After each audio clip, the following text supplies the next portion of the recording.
Salam, hörmətli izləyicilər, hər vaxtınız xeyirli olsun. Bugünkü mövzumuz vasitəsizliklə bağlıdır. Vasitəsizlik nədir? Vasitəsizlik digər bir şəxsin, yəni danışan bir şəxsin sözlərini dəyişmədən, dəyişiklik baş vermədən bizə verir. Vasitəsizlik iki formada olur. Təhkiyə formasında, bir də dialoq formasında olur. Vasitəsizlikdə müəllifin sözü var, bir də vasitəsizlik var. Gəlin baxaq görək müəllifin sözü nədir və vasitəsizlik nədir? Deməli, müəllifin sözü böyük M və yaxud da kiçik M hərfi ilə işarə olunur. Bu olur müəllifin sözü.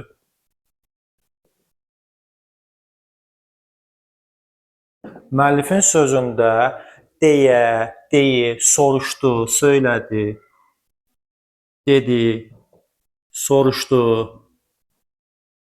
söylədi və yaxud da həmin hər hansısa bir obrazın hərəkətləri də ola bilər, hərəkətləri və s. Bəs vasitəsizlik nədir? Vasitəsizlik bir növ ağızdan çıxan kəlmədir. Bir şəxsin ağzından çıxan kəlmələri, sözləri dəyişikliyə uğramadan, dəyişiklik olmadan bizə verilməsi. Bunu necə yadda saxlaya bilərik? Ağızdan çıxan sözlər. Söz olaraq yadda saxlaya bilərik. Deməli, müəllif M hərfi ilə, vasitəsizlik isə V hərfi ilə işarə olunur. Deməli, danışıq zamanı cümlələrdə müəllifin sözü vasitəsinin bir-birisinin izləməsi ilə gələ bilər. Əgər birinci müəllifin sözü gələrsə, təhkiyə formasında olarsa, deməli biz dedik iki formada ola bilər. Bir təhkiyə formasında olarsa, təhkiyə, bir də dialoq formasında olarsa, dialoq. Təhkiyə formasında olarsa, dırnaqlardan istifadə edəcəyik. Bir növ bunu belə yadda saxlayın. Dialoq formasında olarsa, vasitəsizlik müəllifin sözündən nə ilə ayrılacaq? Tiredən istifadə olunacaq. Yəni, bu dırnaqları nə əvəz eləyəcək? Tire əvəz eləyəcək. Müəyyən bir cümlə yazaq, bir dənə cümlə yazaq ona uyğun. Məsəl üçün, müəllifin sözü birinci gələrsə, ondan sonra vasitəsizlik gələrsə, bu formada olacaq, əgər təhkiyə formasındadırsa. Yox, dialoq formasındadırsa, müəllifin sözü bu formada, bunun yerinə nə əvəz olunacaq? T-dən istifadə olunacaq. Məsəl üçün, deyək ki, bir cümlə yazaq. Yazaq kim? Yazaq Hüseyin. Hüseyin dedi, sabah gələcəm. Dedi, sabah. Bu hissə düşürmü? Gələcəm. Deməli, bu hissə sabah gələcəm Hüseynin ağzından çıxan kəlmədir, sözdür. Deməli, bu hissə olacaq nə? Vasitəsiz nitq. Eləmi? Hüseyin dediysə olacaq mənim müəllifin sözü, müəllifin təhkiyəsi. Deməli, müəllifin sözü bu formada gələrsə, deməli, dedidən sonra olacaq qoşa, nöqtə, sonra asılacaq, vasitəsiz nitqim olacaq nəyin içərisində? Dırnaq içərisində. Deməli, vasitəsiz nitqə aid durğu şəraitləri haqqında birazdan danışacağıq. Buradakı qoşan nöqtə bir də dırnaqlar vasitəsiz nitqə aid durğu şəraitləridir. Dialoq formasında verilərsə necə olacaq? Hüseyin dedi, sabah gələcəm. Deməli, burada müəllifin sözü necə olmalıdır? Qoşan nöqtə, dırnaqlarımın yerinə nə gələcək? T işarəsi gələcək. Deməli, müəllifin sözü plus vasitəsiz nitq ardıcılıqla gələrsə, bu formada durğu şəraitlərimiz qoyulacaq. Deməli, digər hissəsinə baxaq, digər nümunələrə baxaq. Biz artıq bunu başa düşsə buranı silək. Digər nümunələrə baxaq, ardıcıllığına. Deməli, dedik ki, birinci müəllifin sözü gəldi. Bu formada oldu, durğu şəraitlərimiz vasitəsiz nitq. Buna uyğun nümunə yazdıq. İndi yazaq, müəllifin sözü gəlsin vasitəsiz nitq, sonra gəlsin bir dənə müəllifin sözü. Deməli, bax, birinci müəllifin sözü gələrsə, qoşa nöqtədən istifadə olunur. Ən birinci müəllifin sözü başda gələrsə. Yox, ortada və yaxud da sonda gələrsə, vasitəsiz nitqdən intonasiyadan asılı olaraq vergül tire ilə ayrılır. Aydın oldu mu? Nə ilə ayrılır? Vergül tire ilə ayrılır. Buna uyğun cümlə yazaq. Məsəl üçün, bayaqlar yazdıq ki, Hüseyin dedi, sabah gəlməyəcəm, eləmi? İndi yazaq, kim yazaq? Fatimə Aydınmı? Yazaq ki, dərsi öyrəndim dedi.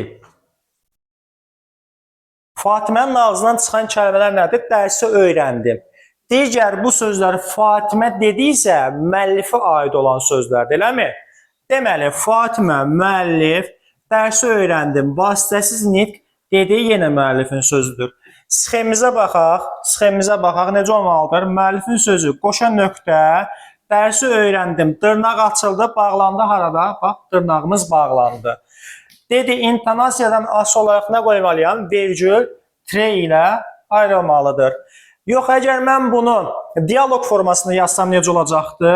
Əgər bizə desəydi ki, bu cümlə dialoq formasındadır, deməli, buradakı dırnaqlarımı götürürdüm, buradakı dırnaqlarımı yerinə sadəcə bir dənə tre işarəsi qoyurdum. Necə olacaqdı? Bunun da sxemini çəkək. Müəllifin sözü qoşa nöqtə, v, vergül, tre, m. Aha, gördünüzmü? Qoşa nöqtəni sadəcə nə ilə əvəz elədim? Bir dənə tre ilə əvəz elədim. Onu da yadda saxlayaq.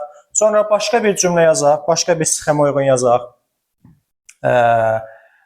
Vasitəsiz nitqi burada əvvələ keçirmədik. Bax, burada yazaq vasitəsiz nitq əgər əvvələ keçərsə. Qoy buna aid cümlə yazaq. Deməli, vasitəsiz nitq əvvəl gəlsin, sonra nə gəlsin? Müəllifin sözü gəlsin. Deməli, sabah gələcəm ayağının ağzından çıxan kəlmədir, eləmi? Olacaq vasitəsiz nitq. Ayan dedi, artıq bu ayan dedi müəllifin sözüdür. Ayanın ağzından bir də ayan dedi sözü çıxmaz axı, eləmi? Deməli, bura olacaq, dırnağımı astım, dırnağımı bağladım, vergül tri. Qutardı getdi, bu qədər sadə. Deməli, bu hissəni silək. Başqa bir nümunələr yazaq. Məsəl üçün, bayaq biz yazdıq müəllifin sözü, vasitəsiz müəllifin sözü var idi, eləmi? İndi yazaq, vasitəsiz nitq, sonra müəllifin sözü, bir də vasitəsiz nitq. Yadda saxlayın, müəllifin sözü ortadadırsa, hər iki tərəfindən vasitəsiz nitq gəlibsə, vergül tre ilə ayrılacaq. Və yadda saxlayın ki, vasitəsiz nitq təhkir formasındadırsa, dırnaq içərisində olacaq. Məsəl üçün, bir nümunə yazaq. Yazaq ki, kimin adını yazaq? Sənin adını yazaq mı? Deməli, nə yazaq? Sabah gəlməyəcəm. Nihat dedi. Yox, Nihat dedi. Yaxşı, Nihat dedi. Xəstəyəm. Eləmi? Xəstəyəm. Deməli, sabah gəlməyəcəm, xəstəyəm, Nihatın ağzından çıxan kəlmələrdir. Eləmi? Bu olacaq nə? Vasitəsiz nitq. Deməli, vasitəsiz nitqi işarələyir. Vasitəsiz nitq, bura oldu nə? Vasitəsiz nitq. Nihat dediysə müəllifin sözüdür. Bura olacaq nə? Müəllifin sözü. Dedik ki, müəllifin sözü ortada gələrsə nə olacaq? Hər iki tərəfindən vergül tre. Vasitəsiz nitqlə ayrılır nə ilə? Vergül tre ilə. Dırnaq başda açıldı, vasitəsiz nitqlə bağlanlar da sonda. Uyğun oldu mu? Dialoq formasında yazılsa necə olacaqdı? Bu dırnaq işarələri gedəcəkdi, yerinə nə gələcəkdi? Əvvəlinə, məsəl üçün bu formada yazsaq, v, vergül, m, tre, bir də v. Bu formada. Deməli, asanlıqla nə edə bilərik? Biz dırnaqları götürüb yerinə bir dənə tre işarəsi qoyuruq və bizim vasitəsiz nitqimiz dialoq formasına düşmüş olur. Sonra başqa bir dənə nümunə yazaq. Digər sxemimizə baxaq. Müəllifin sözü, sonra vasitəsiz nitq, yenə müəllifin sözü, yenə vasitəsiz nitq. Deməli, bir-birisini ardıcıllıqla gəlir. Deməli, müəllifin sözündən sonra vasitəsiz nitq gələrsə, qoşa nöqtəmizi qoyduq. Sonra dırnağımız açıldı, dırnağımız bağlandı. Vasitəsiz nitq dırnaq içərisində oldu. Müəllifin sözü ortada gələrsə isə, vasitəsiz nitqlə nə ilə ayrılacaq? Vergül tre ilə ayrılacaq. Bir dənə cümlə yazaq. Məsəl üçün yazaq ki, şagirdlər hava yaxşıdır. Yaxşıdır dedilər. Bəlkə həyətə düşək. Bəlkə həyətə düşək. Deməli, diqqət edirik bura. Deməli, hava yaxşıdır, bəlkə həyətə düşək. Bu vasitəsiz nitqin sözlərdir, eləmi? Cümlə ona aiddir. Deməli, şagirdlər və dedilər nədir? Müəllifin sözüdür. Gəlin qırmızı qələmimizi götürək markerlə bunları işarələyək. Deməli, müəllif, vasitəsiz nitq, müəllif, bir də nə? Vasitəsiz nitq var. Doğru işarələrimizi düzək. Qoşa nöqtəmiz, dırnaq açıldı, bir də dırnağı bağlayacağım sonda. Çünki vasitəsiz nitq dırnaq içərisində qalmalıdır. Dedilər, vergül tire, vergül tire. Aha. Bax, indi bizim qarşımıza belə bir sual da çıxa bilər ki, vasitəsiz nitqlə bağlı duruq işarələrini seçin, bir də cümlədəki duruq işarələrini seçin. O vasitəsiz nitqlə bağlı duruq işarələrimiz bunlardır. Eləmi? Yox, əgər cümlədəki duruq işarələrdirsə, burada bəlkə modal sözümüz var, bir də burada vergül qoymalıyıq. İndi bundan bağlı birazdan nümunələrə baxasıyıq. Deməli, vasitəsiz nitqlə bağlı bizim sxemlərimiz bunlardır. Müəllifin sözü, vasitəsiz nitq. İndi keçib bir iki dənə nümunəyə baxaq. Cümlələr üzərindən nümunələrə baxaq.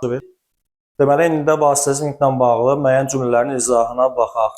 Məşhur yazar Şekspir düşüncələri nədirsə, həyatın da odur demişdir. Baxsaq, düşüncələrin nədirsə, həyatın da odur, ağızdan çıxan kəlmədir. Deməli, bu olacaq nə? Vasitəsiz nitq. Bunu işarələdik.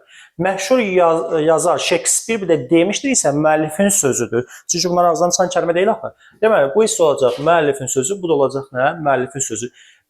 Biz bayaqlarım demişdik, söylədi, soruşdu kimi ifadələr müəllifin sözündədir. Sxemimizi çəkək birinci. Müəllifin sözü, sonra vasitəsiz nitq, müəllifin sözü gələrsə və təhkiyə formasındadırsa, dialoq deyilsə, dırnaq açılacaq, qoşa nöqtə qoyulacaq, dırnaq açılacaq, sonra dırnaq bağlandı. Sonda gələn müəllifin sözü isə vergül tire ilə ayrılacaq. Aydın oldu mu? Deməli, qoşa nöqtəmizi qoyduq, dırnağımızı açdıq, dırnağımızı bağladıq, vergül tire. Aha, bu bizim vasitəsiz nitqlə bağlı olduğundan duruq işarələrimiz. Bir də burada nəyimiz var? Nədirsə vergül olmalıdır. Aydındır mı? Keçid digər ikinci cümləyə. Zəhra, hardasan? İndi diqqət edin bir şeyə. Müəllifin sözü, vasitəsiz nitq, bir də müəllifin sözü. Mən sizə nəyə demək istəyirəm indi? Bax, müəllifdən sonra birinci vasitəsiz nitq gəlirsə, həmişə böyük hərflə yazılır. Eləmi?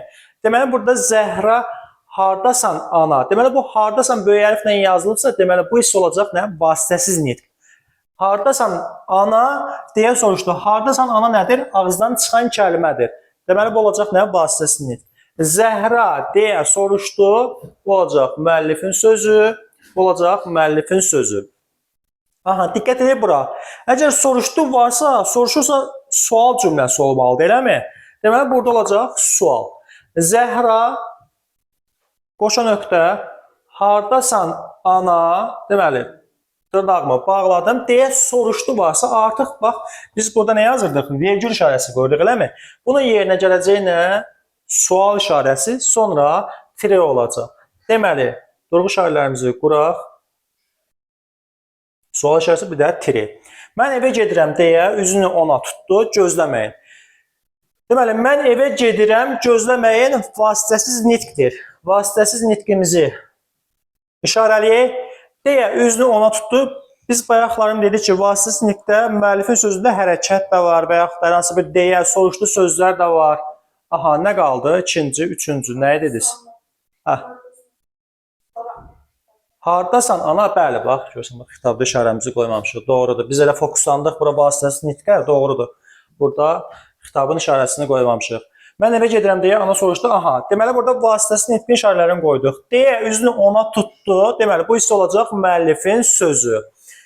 Vasitəsiz nitq, başaqdan işarələyək. Vasitəsiz nitq, müəllifin sözü, bir də vasitəsiz nitq varcılıqla gələrsə, duruq işarələri necə olacaqdır? Dırnaq açılır, dırnaq sonda bağlanır. Çünki vasitəsiz nitq dırnaq içərisində olmalıdır. Əgər təhkiyə formasındadırsa. Müəllifin sözü vasitəsiz nitqlərin ortasındadırsa, hər iki tərəfdən vergül tire ilə ayrılmalı. Vergül tire, vergül tire. Duruq işarələrimizi qoyaq. Mən evə gedirəm. Dırnağımızı açaq. Deyə, vergül tire, deyə, vergül tire. Bir də dırnağımızı bağladıq. Kitabı əlinə götürüb, deməli, biz bura niyə 5 qoymuşuq? Bunun ardıdır. Kitabı əlinə götürüb, baxırıq ki, biz bu nə formasındadır? Dialoq formasındadır. Dialoq formasındadırsa demişdik ki, vasitəsiz nitq dırnaq içərisində yazılmır, tire ilə ayrılır. Kitabı əlinə götürüb, bu hissə olacaq müəllifin sözü. Bu əsəri səhvləri düz 5 dəfə oxumuşam. Bura qədər olacaq vasitəsiz nitq, bu da olacaq müəllifin sözü. Kitabı əlinə götürüb, deməli, dialoq formasındasa sxemimizi çəkək. Müəllifin sözü qoşan nöqtə, tire, vasitəsiz nitq, bir də vergül, tire, m olacaq. Aha, tiremizi qoyduq, sonra oxumuşam, vergül, tire, dedi. Bir də bu əsəri, bir də səfirləri, burada nə var? Əlavəmiz olduğu üçün burada vergül də qoya bilərik və yaxud da tire də qoya bilərik. Aydın mı? Hər iki variantı doğrudur. Bu formada doğrudur. Aha, deməli, indi də bir sual izahına baxaq sizdən. Daha çox imtahanlara düşən sual tiplərindən biridir. Deməli, belə bir sual tipləri düşür. Vasitəsiz nitqlə bağlı duruq şairələrini seçin. Yəni, o zaman siz sxemi çəkirsiniz. Orada hansı duruq şairləri varsa onları götürürsünüz. Yəni, bizim cümlədə ola bilər, digər xitaba görə vergül qoyula bilər və yaxud əlavələrə görə duruq şairlər qoyula bilər və s. və ilə axır. Deməli, belə bir cümlə yazılıb və bu rəqəmlər qoyulub, rəqəmlərin yerinə duruq şairlərini əlavə edəcəyik. Bir anlıq geri dönüb, Cəmil bunları kim gətirdi deyib gözünü üzünə zillədi. Aha, deməli burada Cəmil bunları kim gətirdi ağızdan çıxan kəlmədir. Bu olacaq nə? Vasitəsiz nitq. Deyib gözünü üzünə zillədi. Bu hiss olacaq müəllifin sözü. Bu hiss olacaq müəllifin sözü. Deməli biz duruq şairlərimizi birinci müəllifin sözü, vasitəsiz müəllifin sözü. Duruq şairlərimizə baxaq.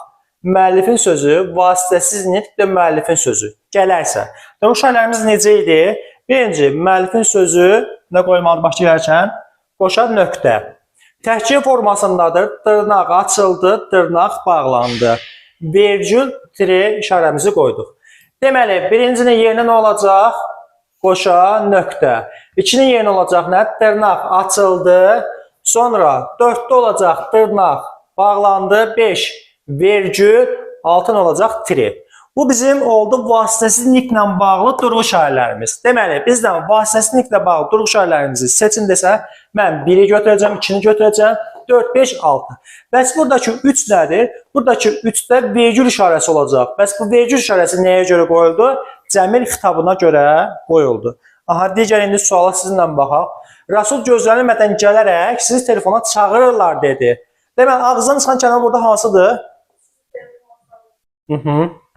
Vasitəsiz nitq. Dedi varsa nə olacaq? Müəllifin sözü. Ay, sağ ol. Rasul gözlənilmədən gələrək. Bu ağızdan çıxan kəlmə deyil axı. Deməli, bu hissədə olacaq nə? Müəllifin sözü. Sxemini çəkək. Müəllifin sözü, vasitəsiz nitq, müəllifin sözü. Nə olacaq? Qoşa nöqtə, sonra dırnaq, ay, sağ ol. Ay, sağ ol. Vergül, tire. Deməli, tətbiq eləyək. Qoşa nöqtəmiz, dırnaq, bağlanı dırnaq, vergül, tire. Bax, bir şey yadda saxlayın. Əgər müəllifin sözündən bayaq da demişəm. Bax, bunu tapmaq üçün. Müəllifin sözündən sonra gələn birinci vasitəsini necə yazılmalıdır? Böyük yazılmalı. Yadda qalarmı? Deməli, bizim vasitəsizliklə bağlı mövzumuz bu qədər. Videonu izləməyi, sonra rəy bildirməyi, abunə olmaq kanalımıza unutmayın. Ümidvaram ki, bir işinizə yaradı bu videomuz. Sağ olun, salamat qalın.